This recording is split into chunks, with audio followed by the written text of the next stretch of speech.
Sri Yukteswarji was his guru. He said, I shall be your friend forever and ever because God asked me to bring you home. Isn't that wonderful? Now, to each and every one of us who are loyal to God through the channel he has sent, the Guru says the same thing. I shall be with you forever and ever. I shall be your friend because God asked me to bring you home. God is omniscient. He speaks through the channels. And so he has sent us this channel to bring us back home to cosmic consciousness. This is the answer. You find God first by finding your guru. It's different than just a teacher. Teacher can tell you many things.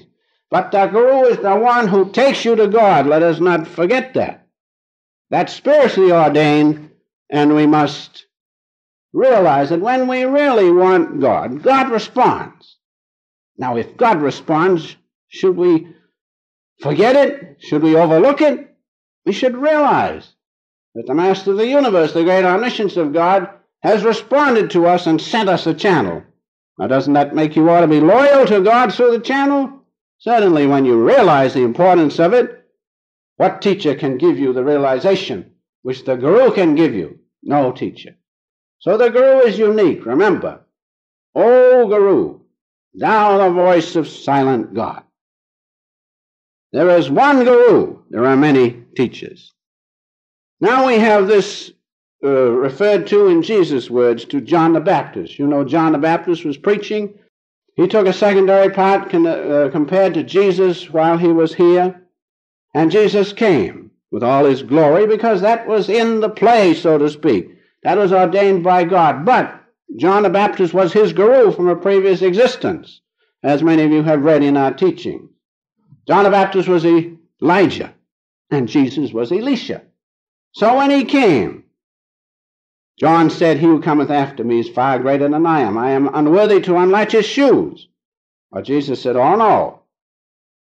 No man born of woman is as great as John the Baptist. And so he wanted John to baptize him. And John felt he didn't want to do it. But Jesus said, this is the way of all righteousness. That is that spiritual law, that the guru is the guru. And so he suffered and baptized. Jesus suffered himself to be baptized. It's most wonderful. If the guru is just for this life, what good is that? The guru is your friend because God sent that particular channel for you. He is your friend forever until you merge in the great oneness and light of God. Then there's no difference. Everybody, thank God, is equal there. Different than in this life. What you have, the position you hold, who you know counts, not with God.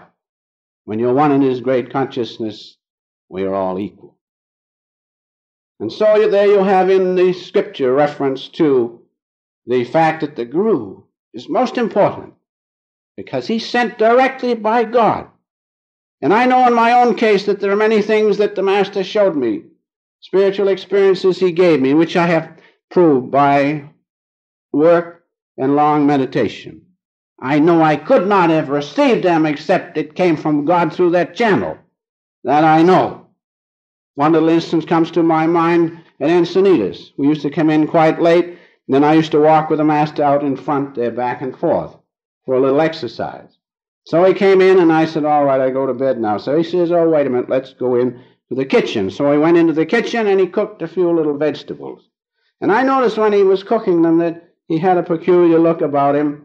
They tasted awful good, those vegetables did, even though it was late at night. And I remember I went down to my room, and as I went in the room, and the whole room was filled with light. So the next morning I told him, or next day when I saw him, I told him my experience. He said, yes, I was pretty much in God when I cooked those vegetables. So the guru is the channel of God. There's no question about it. And he is the one who will take us back home to God. Now, one point I must bring up is this, that there are no self-appointed gurus. A real guru is one, ordained by another real guru.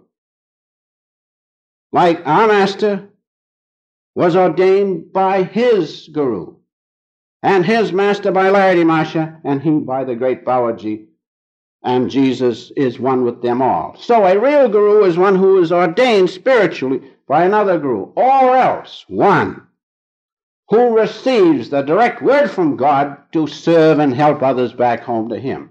Realize that. So a self-appointed guru, don't pay any attention. They must be ordained by God spiritually.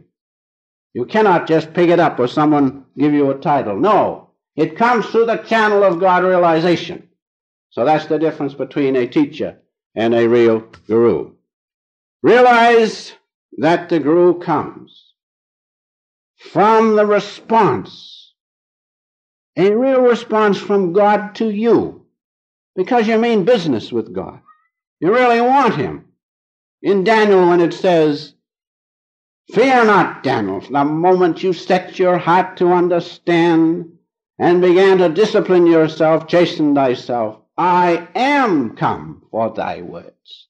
Right off the minute that you do that, and the minute you become one with the channel of God, the channel to the great omniscience of God, beyond time and space, all supreme, powerful, infinite God, is open to you then, right then.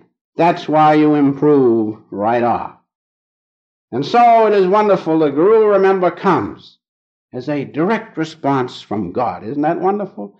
And those who meditate, you meditate and you go deeper and deeper, and finally you will see the light beyond the atoms of which the Master spoke.